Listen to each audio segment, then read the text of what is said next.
To become the president for salmon, you really have to know salmon. These magnificent beings that are part of one of the world's great migrations are in trouble in the North Pacific. One of their homes is in the rivers and streams of British Columbia. The Pacific Salmon Foundation is full-on committed to ensuring these beautiful fish survive. The PSF funds a wide range of stream restoration projects and scientific studies to tip the balance of changes in favor of salmon survival. Leading the charge is Jason Hwang, who takes us on his journey through his career that started with a fascination with fish, through a career in the Department of Fisheries and Oceans, to his current role as VP for salmon.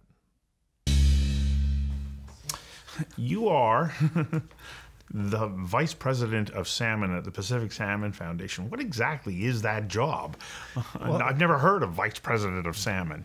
Well, and the Salmon Foundation has never had one before. Yeah. It's a new position that's been created upon the well-earned, at least semi-retirement of our previous president and CEO, Dr. Brian Riddle. Yes. And it's an evolving, I think, definition of what that job is. But in general, it's to provide some leadership and strategic kind of, vision and guidance to the Pacific Salmon Foundation's salmon programming, and build off the great work that Dr. Riddle has done, and work with our team of really world-class experts and our whole community of partners and collaborators on doing things that are going to hopefully make things better for wild salmon.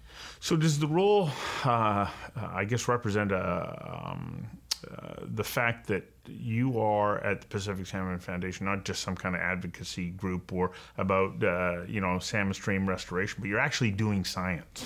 We do science. We support community groups with habitat restoration, salmon enhancement. We've also got probably one of the most innovative information assemblies and I'll call it a summary of known science related to stock and habitat status. On one of our teams are doing that. And we get involved in policy and advocacy and essentially anything that we can do from the Salmon Foundation side to help make things better for wild salmon. So we're very multidimensional as much as we can be.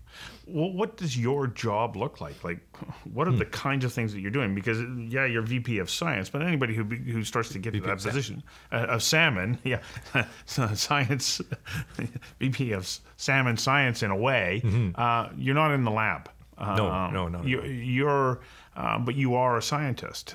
Yes. And is it because you have to be able to understand what that science is and to be able to interpret it and then explain it in a way that can help to motivate changes? Yeah, my job, it's a neat question. My job every day is different. Yeah. I'm not in the lab or out in the field with my waders on or anything like that. I would love to be. Yeah. But I do, as you sort of touched on, I need to be in a position to understand what these people of really deep expertise are doing, help to interpret that in a management, maybe a political sense, look for opportunities to take their deep knowledge and expertise and say, what do we do with that, and how do we take what is known or the questions that these people might be asking and turn that into something that either answers a question or takes an issue and makes the outcome of that better for salmon. So in any given week, I can be talking to some of our researchers that are working on things like aquaculture and potential issues for disease or parasites or things like that, understand what they're doing and how they're interacting with industry, government, and First Nations. And then I can move to something like talking to the U.S. Consul General about how experts from the U.S. can be brought into Canada to help inform and advise what we're doing here on our side of the border. I can be out with a community group, with my boots on, and they'll be showing me some of the great projects they did with funding that the Pacific Salmon Foundation was able to give them. And then I can be working on a plan with our team on what are the issues that we see coming and how are we going to get at those. Right, and I gather a part of that also is advocating to governments, because we've got local, regional, and national governments that are all making decisions that are going to have an impact on salmon. And so you play an important role there as well. We really try to, Stu. Yeah. We try to be positioned where our leading issue is things that are important to wild salmon, and we will work with everybody and anybody, and we try to work in a positive, collaborative, and constructive way. So that means we may not always agree with something that, say, government or another entity is doing, but what we try to do is point out where, if we do disagree, why we disagree, and talk about what you can do instead of getting into an argument or some kind of positional debate about something. We try to say, here's our understanding, here is our evidence, here is our concern, and here's what we think we can do about it to make things better. Well, salmon are such an interesting species. I'm fascinated by how not just resilient they are, but the journey that they go through, the long migration, how they know where they're going, how they survive. How did you get to this position? What was the path of your career that made you say, I want to at some day be in a position where I'm advocating for salmon? Like, how did you get started? Well, I think it's kind of it's a neat story. I grew up in the Lower Mainland. I used to go out to, say, White Rock, out in that area before it was popular, and I would take my fishing rod. My dad would take me out, and we would catch fish off the dock. We would catch crabs off the dock, and I started out doing that kind of thing. I would have, gumboots and a bucket, and I would go catch tadpoles in a creek or something like that. I was always into that kind of nature and water and fish. I loved everything about fish. When I was a young guy, we had family friends over on Vancouver Island, and I can remember taking the ferry across from Horseshoe Bay to Nanaimo when the old Vancouver Sun Salmon Fishing Derby was on. Yeah. And I would look out, and there were literally, as I remember it anyway, boats. An ocean of boats. From Horseshoe Bay all the way to Nanaimo. And I can remember looking out and seeing the rod bent over and guys, catching that salmon. And I thought, I want to do that one day. Yeah. And then when I was a teenager, I had a buddy who knew how to go salmon fishing, and he took me out, and I remember catching my first salmon off Texada Island back in the days when salmon fishing was still good. And so when I finished high school and it came time to get a job or choose what you're going to do, I didn't know exactly what I was going to do, and I tried a little bit of biology, I tried some commerce, I tried some marketing. I was interested in all those things. But one day I thought, I want to do a job that I really, really like. I wonder if I could find a job I love instead of a job that just pays the bills. Right. And I looked around at what you could do at school, and I found this fish and wildlife program at BCIT. So I applied to that. And I got turned down the first year. It was a lot of people wanted to do that. My resume at the time wasn't strong enough, but I continued to do some night school, was working part-time, and I applied again, and they accepted me the second time. Yeah. So I did a fish and wildlife diploma at BCIT, and I remember my dad thinking, oh, can't you just be a dentist or an accountant? Like, get a real job, right? Yes, like, fish stuff is what you do for fun. It's not a job. Yeah. But that summer, I got a job as a scuba diver with Department of Fisheries and Oceans, my summer student job.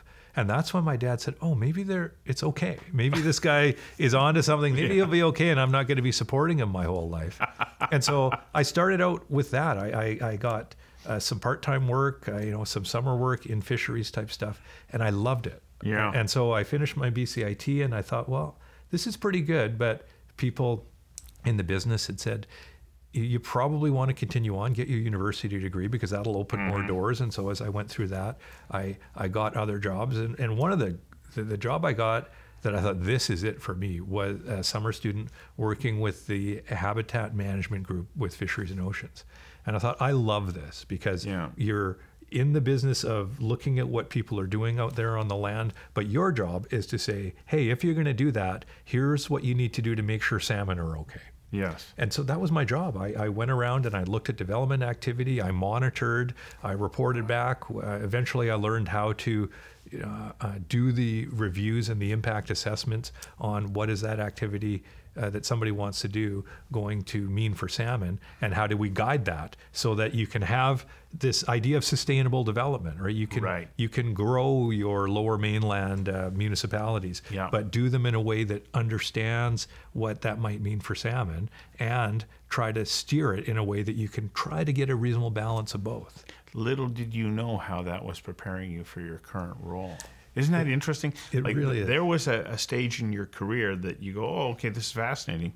Little did you know how important it would become later on. So where'd you go from there? Well, and I didn't know that was a job, right? When I started, I didn't know anybody. It wasn't like my neighbor or my dad's friend did this for a living. It was more an exploration and going where opportunity and interest kind of aligned. And I was very lucky. I had some opportunities that, I tried hard to get, but at the same time, I was lucky that maybe people saw something in me and gave me a chance. Yes. And I had some wonderful mentors early on in my career that are I would say, still mentors of mine today that have guided me along the way and gave me enough guidance to try things, but kept enough of a watch over me that I didn't do anything that was too far off the rails and falling into holes or something like that.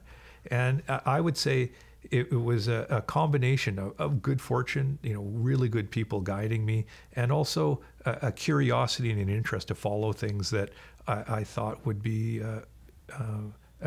satisfy my curiosity and do something good. Like I wanted to, at the end of the day, have meaning and purpose to what I do, like I think a lot of people. And I really found a lot of meaning and purpose in doing things for salmon. So did you go back to university and enhance your academic credentials? So I went to university. I got my bachelor's degree at Simon Fraser, and I thought about carrying on to master's or further than that. But I got jobs, right? I got a job with the habitat side with DFO. Yeah. Or actually, I skipped a step. I actually had a job with a friend in Terrace, right out of university, doing some environmental consulting. Yeah. Right in the days when the Forest Practices Code was first coming online. Yeah. And it was wonderful work. I was, tromping along in the bush up there in the Terrace, Smithers, North Coast area, and really learned a lot, about what's happening on the ground and how does this the industrial development of things like forestry or roads or right-of-ways intersect with salmon. Well, and then also the interplay with other animals that call that area home as well. Yeah. And their reliance on salmon. Exactly. Yeah. One of my first days in the bush, I was charged by a bear, and it was lucky that I was with a giant French-Canadian guy, Luke, who scared the bear away. And he looked at me and said, "What are you doing? The bear was charging you." But, you learn by getting out there and doing stuff. Yeah. And so, I from that job, the Fisheries and Oceans group I'd worked with on the habitat side had an opening, and they said, "Hey, we've got a spot. It's here for 6 months. Do you want to try it?" And I thought I really liked that work. So I went and tried that, and down in the Lower Mainland in Mission. Yeah. And then just as that was ending, they had another opening in Prince George. And I thought, oh, well, Prince George, I'll go there and try it. And I thought I'd go there for a year or two. I ended up staying there for 10 years. And then from there, I went to Kamloops, which I always thought, wow, that's hot and dry and brown. I'm not sure I see myself ever targeting that as a place to land. What took you to Kamloops? My job opportunity, the job in Prince George was changing. And there was the option to do something that, again, looked interesting, satisfied my curiosity, worked for my family. Yeah. And so we moved to Kamloops. And so what was that job? By then, I'd moved from the operational side to the, I guess, operational but management side. So instead of being the guy that was out there doing it, I kind of became the supervisor and then the manager of the team in the interior of BC. That was, by then, we were looking after habitat impact assessment and habitat management, as well as the whole salmonid enhancement program. So all the hatcheries, all the habitat restoration, and all the community advising programs all reported up to the position I had as the area manager. So it was wonderful. We looked after everything from the U.S. border to the Yukon border, including the Canadian portions of the Columbia, the Fraser, the Peace River. And I had a great team of people working with me, and I got to go all over the place looking at stuff. learning about what the Right. people in those communities were interested in, and trying to fit salmon and fish habitat into their Okay, equation. Jason, as I'm listening to you, that's a position that I go, okay, you have a tremendous amount of influence over the decisions that are made that are going to impact the survivability of salmon, and yet you chose to leave that to take on this role. What was it about this role that made you say, yeah, that's where I want to be? Well, I'd worked in my jobs with Fisheries and Oceans. I'd worked with the Salmon Foundation on occasion through the Community Salmon Program and the grants that the Salmon Foundation gives out. I was on the side of DFO that, I guess, managed the DFO side of that in terms of getting the money that comes from the stamp over to the Salmon Foundation and making sure that the agreement between DFO and the foundation worked well. So I'd had a reasonable amount of interaction with them myself. Plus, I also knew of all the work that the foundation did beyond my direct involvement, like the work that Dr. Riddle and others had done on the Sailor Sea Marine Survival Program, as an example. So I always had held the Salmon Foundation as an organization that I saw in very high regard. And I really liked my DFO work. Yeah. But when I saw a chance to sort of spread my wings a little bit more, follow a curiosity, and maybe take a chance, I thought, well, it looks like a great job. I'm going to put my hat in the ring for that. And I thought, I think maybe they'll give me an interview, but there's going to be a lot of really talented people applying for it. But I went through their process and eventually, got down on the short list. And then I talked to my wife and I said, what if they actually offered me the job? And oh no, because when you have a government job, it's very secure, and I liked my job. It wasn't because I didn't think my job was wonderful, but she said, "You've been doing this a long time. You should try something new and go for it." And she really encouraged me to try something new, and I had all of the support of her and my sons to try it. And I thought, well, I am interested, and I'd been doing my fisheries work with DFO for a long time, and it was an opportunity to try something new in a place that I admired and had some good interaction with. And I thought you could probably do maybe a little bit more than I was able to do with Fisheries and Oceans in a place that worked closely with the government, but was outside of government. So you can be a bit more nimble and you have some flexibility to take things on fairly quickly and maybe, work in a targeted way to things that you think are important. And that's what it's turned out to be so far in my first 6 months or so with the Salmon Foundation. As you talk about the course of your career, you used the word curiosity a number of times. If a young person is saying, I want to be you in the future, how important is curiosity in the development of a career like yours? Well, I think my career, or I would say, I'd submit to any young person, anybody's career, is if you're able to do that, follow your curiosity and interest. I think what I hoped for and believed was, I think I can match that to something that pays the bills and to a career. And if you like it, it doesn't feel like work. Yeah. Right? It's something that you're really happy and enthusiastic about getting up to do every day, instead of, maybe the stereotypical dragging yourself out, to do something that isn't interesting to you. And so to me, the idea, if you have the opportunity to follow your curiosity, it's very likely to give you a chance to open doors, because you will probably be good at it if you're interested in it. And if you're good at it, there's a good chance you'll be able to match that with something, that you can do that pays the bills and provides that income that you need to support yourself. And of equal importance, as far as I'm concerned, and why I think that these are careers that matter, is you're making a contribution that makes a difference. Well, and that is something that I chose deliberately, or I hoped for. I tried, because as I thought about, early in my career or educational journey, thinking about, well, do I want to do something that is about making a lot of money? It's very tempting, and I kind of thought that's what I wanted to do. Yeah. And maybe that takes you into the world of commerce.